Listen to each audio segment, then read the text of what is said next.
All right, let's dive right in today. We're tackling how EVs are changing things for businesses, especially in retail and hospitality. Yeah, it's fascinating how this shift is playing out. We're looking at some info from BeeChargedEV, a company doing mobile EV charging solutions. Mobile charging. That's interesting. Yeah, and they're saying it solves some big problems for businesses trying to cater to EV drivers. Right, because those drivers are becoming a major customer base. Exactly.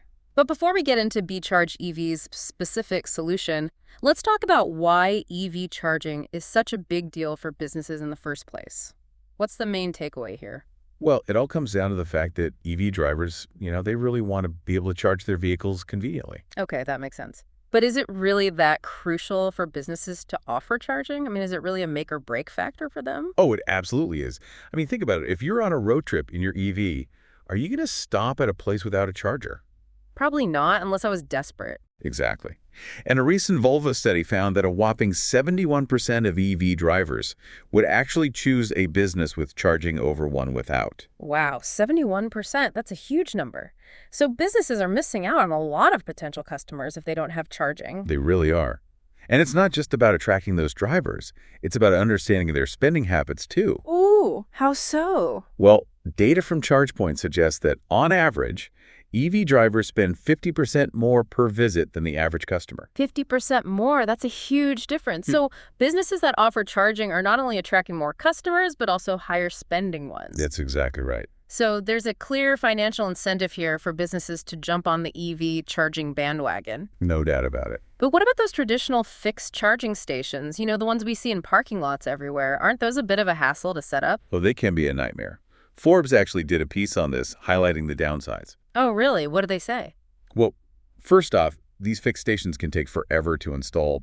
We're talking 12 to 18 months in some cases. 12 to 18 months. That's a ridiculously long time. It is. And all that waiting around means businesses are losing out on potential revenue while those stations are sitting idle. So not only is it a slow process, it's also costing businesses money. Yep. Forbes estimated businesses are losing about $50,000 per month for each charging stall that's not operational during that installation period. Ouch. That's a lot of money down the drain. It is. And then there's the customer attrition rate. Forbes says it's around 22%.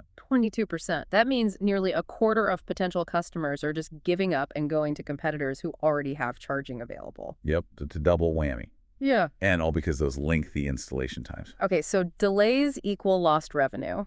That's a big problem. But I'm also thinking about the fact that most of these fixed stations are hooked up to the power grid, right? That's right. And that seems like it could create some vulnerabilities. Oh, absolutely. Imagine a power outage. All of a sudden, those chargers are useless.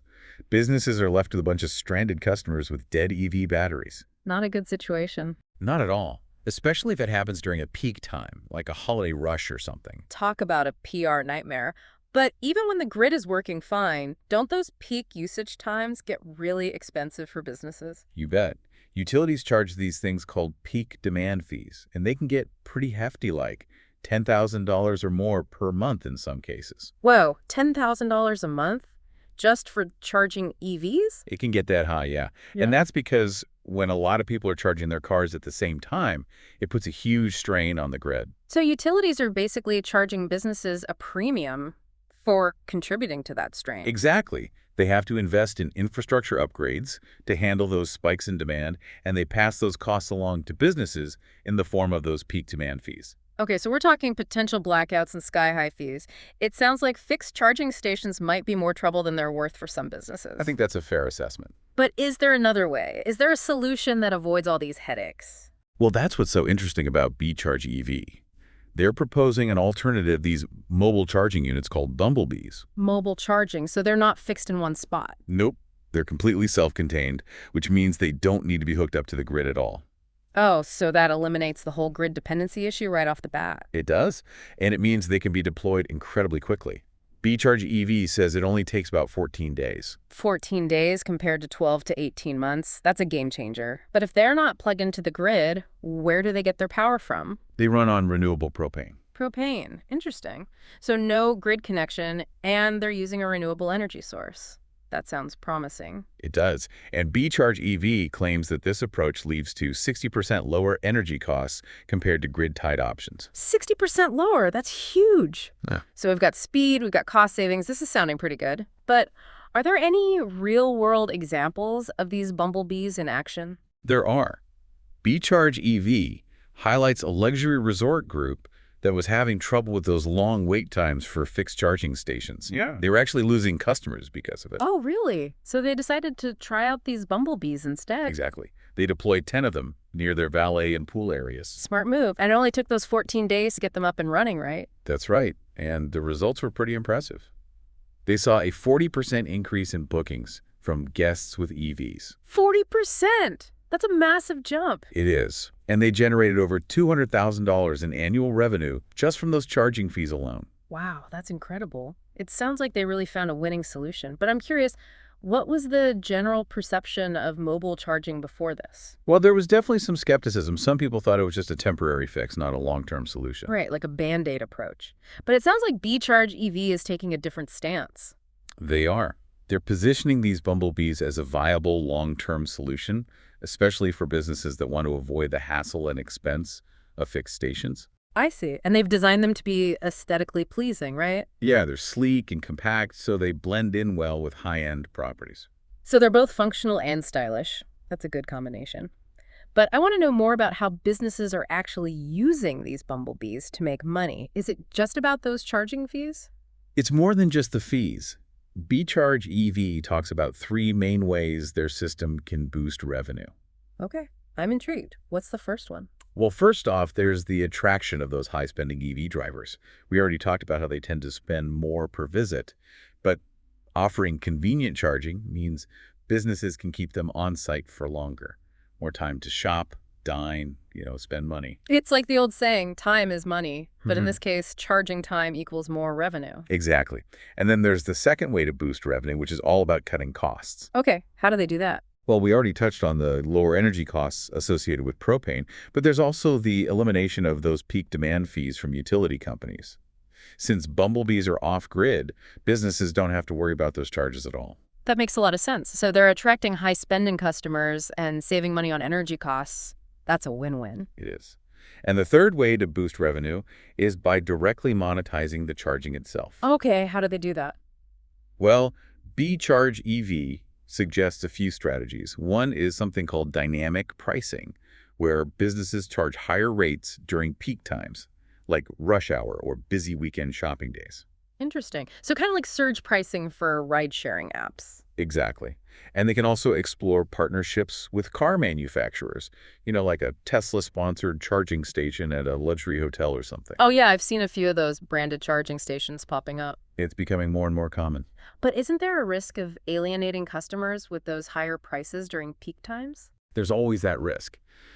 But BeeChargedEV argues that, people are often willing to pay a premium for convenience, especially when it comes to something like EV charging. True. People are used to paying more for things like express lanes and priority boarding. Convenience had its price. That's right. And as long as those fees are clearly communicated and there's a clear value proposition, most customers are understanding. Makes sense. But let's take a step back for a second and think about the bigger picture here. This goes beyond just BeeChargedEV and their bumblebees, right? This is a whole shift in how businesses are thinking about things. Absolutely. What we're seeing is a move away from simply selling products or services. Consumers are demanding more. They want to support businesses that align with their values. And sustainability is a big part of that. It's huge. Offering EV charging isn't just about providing a service anymore. It's about making a statement about your business's commitment to the environment. It's about attracting those environmentally conscious customers who are willing to vote with their wallets. Exactly. And businesses are realizing that sustainable practices can actually be good for their bottom line, too.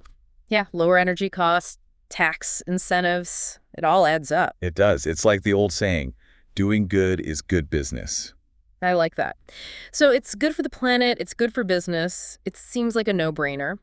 But I'm also wondering if there are any downsides to this whole mobile charging trend. Are there any potential challenges that businesses need to be aware of? That's a great question, and one that's worth exploring further. While mobile charging offers a lot of advantages, there are a few potential drawbacks to consider. Okay, like what? Well, for one thing, what happens when those propane tanks run dry? Oh, good point. That could be a problem, especially if there's a sudden surge in demand. Exactly. So businesses need to make sure there's a reliable system in place for refilling those tanks. So supply chain management is one potential issue. What else? Safety is another big consideration.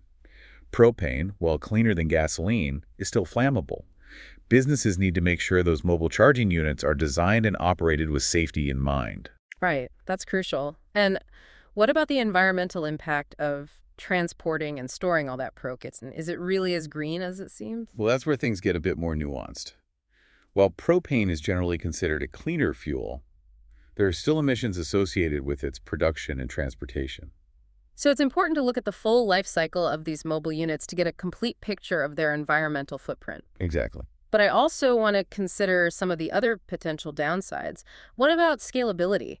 Can these mobile charging units really handle the huge influx of EVs we're expecting to see in the coming years? That's a big question mark. While mobile charging is a great solution for early adopters and those businesses that need a quick and easy way to offer charging, it might not be the most practical long-term solution. Especially as EV adoption becomes more mainstream and the demand for charging skyrockets. Right. We might need to explore other options, like extending the grid's capacity or investing in entirely new charging technologies. So mobile charging is like a stepping stone.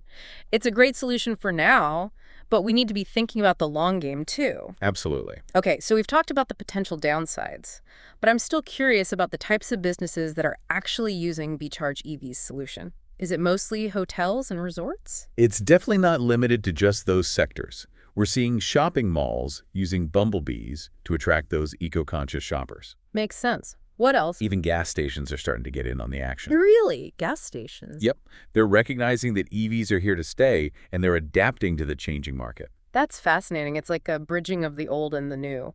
But I'm curious about something else. BeeChargedEV's brochure talks a lot about the potential revenue from these bumblebees, but how much can businesses realistically expect to make? Well, according to BeeChargedEV, their partners are averaging about $15,000 per month in revenue per unit. Wow, $15,000 a month. That's a pretty impressive return on investment. It is, but of course that figure can vary depending on a lot of factors. Like what? Things like location, pricing strategy, and the overall demand for charging in that particular area. Right, it's not a one-size-fits-all situation. Exactly. BeeChargedEV encourages businesses to reach out for a custom projection based on their specific needs. That makes sense. It's important to get a realistic picture before making any big investments. But I'm also wondering about the practicality of these mobile units. What happens if a business needs to relocate them? Oh, that's easy. That's one of the big advantages of mobile charging. These units can be moved in just a few hours. No demolition or fees required. So it's a very flexible solution. It is. But what about the charging process itself? Is it user-friendly? BeeChargedEV has incorporated what they call smart charging capabilities. Customers can reserve stalls through a mobile app, which helps avoid any frustrating wait times. Oh, that's smart. And businesses can even integrate charging into their existing loyalty programs, offering rewards and discounts to their EV driving customers. Now, that's a great way to build customer loyalty. It's all about creating a seamless and rewarding experience. Exactly. And it goes beyond just the charging itself. The Bumblebee units have digital screens that businesses can use for advertising. So it's like another revenue stream. Exactly. It's a multifaceted solution. Yeah. But I'm also wondering, with all this talk about EV charging, what about the people who are still on the fence about EVs? How can businesses use these bumblebees to educate those potential customers? That's a really good point. It's not just about catering to the people who are already driving EVs. It's about showcasing the technology to a wider audience. Right. It's about showing people that EVs are a viable and attractive option. Exactly.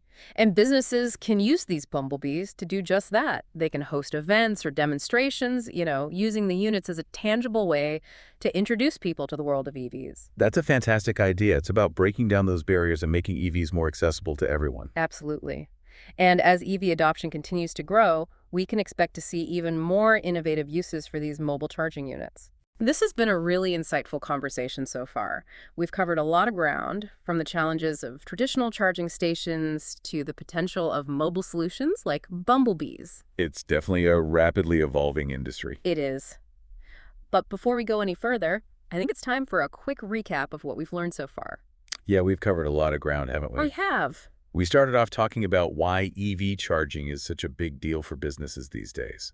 Especially for those in retail and hospitality, Yeah, exactly. and how consumer behavior is changing. Absolutely. Those shoppers, Mm, especially the ones who are really into eco-friendly stuff, they want to support businesses that share their values. right. It's about more than just the product or service now.